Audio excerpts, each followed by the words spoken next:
Hey everyone, today is November 23rd. I wanted to remind you quickly that we will tomorrow's video and Friday's video will be archived from last year, and that way everybody will have a place to come if you have time. If not, then please don't feel like you have to. It's a holiday weekend and we have lots of things to eat and lots of things to shop for. So I will see you back. I say live, but it's not really live. You know what I mean. On Monday, face to face, on the 28th.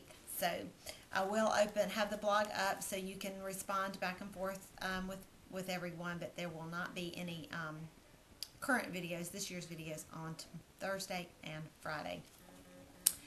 I think today I'm always caught by the word they, because I always wanted to know who they were. Me and my best friend, we'll be talking about who is they. They this. They said this. Well, they do that. Well, I heard that they did it this way and they did it that way. They has a lot of power. They are very influential. And I chuckled as I just read through, and please know that I chuckled, but I realize the seriousness of who they are in this context. But they had some serious problems. The wicked, who Paul is talking about, the wicked people. And bottom line is, and just in a nutshell, the problem started because they suppressed the truth.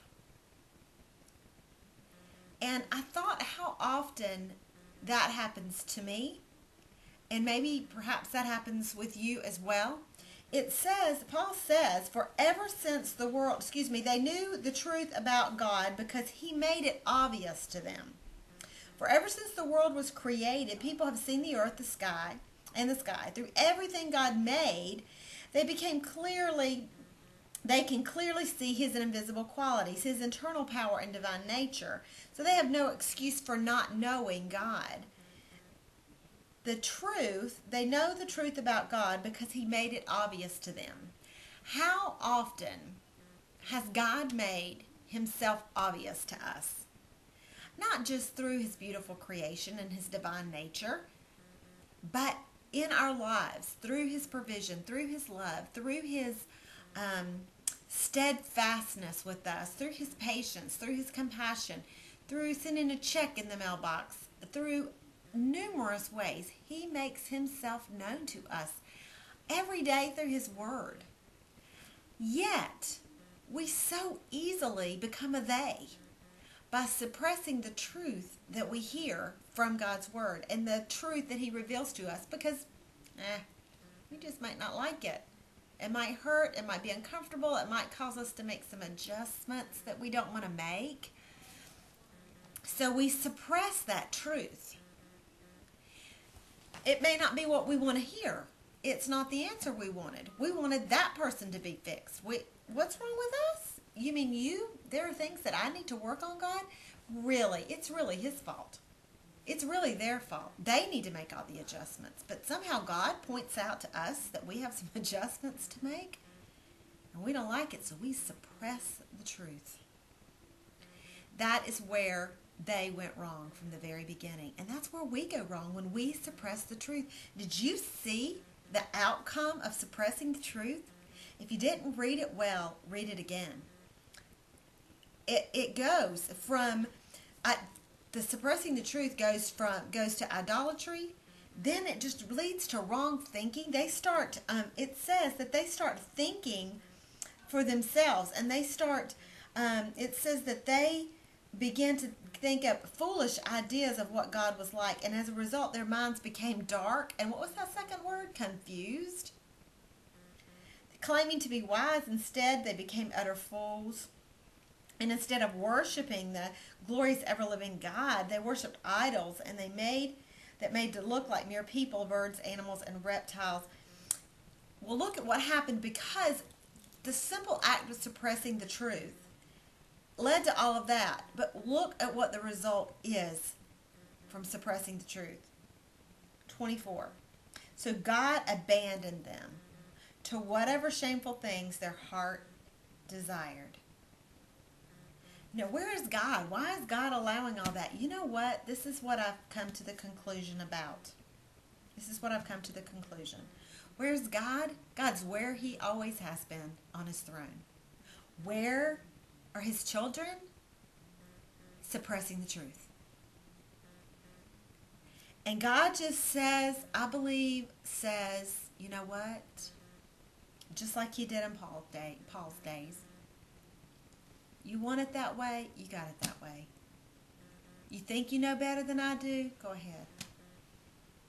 And he's always a whisper away. He's always a cry away. He never ignores the cries of his children. But sometimes it takes us a while to get back to him because we went so far away, so far off the path. But it all started with suppressing the truth. Call from out of area.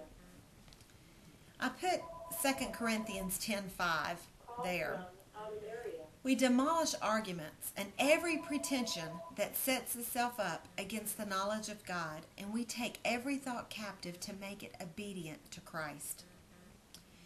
Anything that argues with the truth, anything that pretends, that doesn't sound right, and sets itself up against... Hi, it's Angela Carlson. I was calling for Nathan.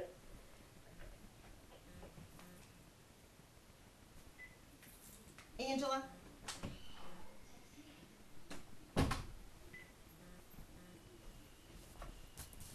Sorry about that.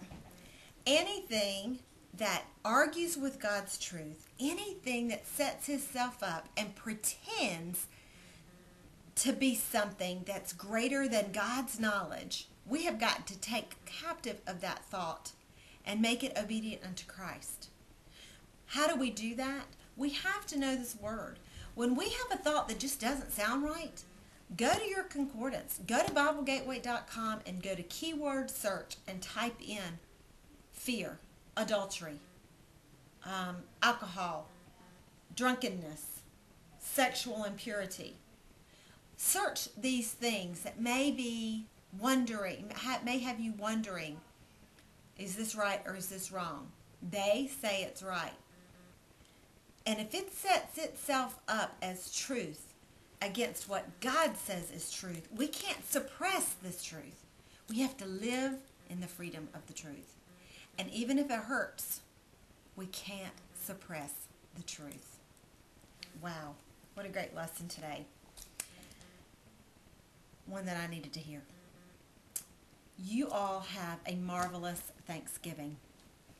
And I just trust that God will bless and favor all of you that go out shopping on Black Friday, and that your money will be multiplied as you seek to be good stewards of what God has entrusted you with. And that's what I'm seeking on Friday for myself as well.